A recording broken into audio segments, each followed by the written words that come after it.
Dacă și ce-ți place ție, dacă și ce-ți place ție. 7 zile săptămâna, lucri 6, petreci una, lucri 6, petreci una. Fă apel, fă bogăție, dacă și ce-ți place ție, dacă și ce-ți place ție. 7 zile săptămâna, lucri 6, petreci una, lucri 6, măcar una să petreci.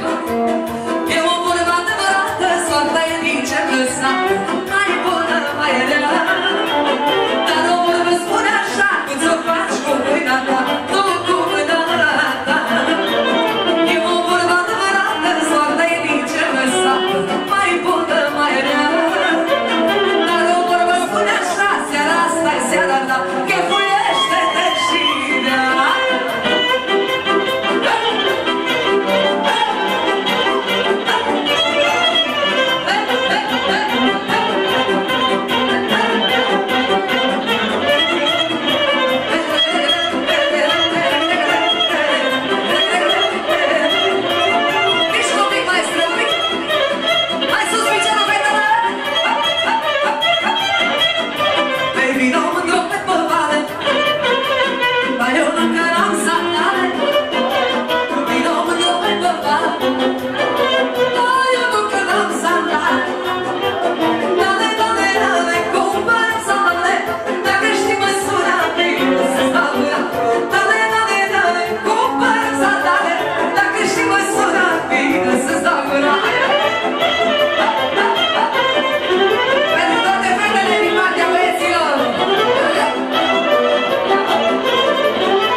Dansatoarele foarte frumos.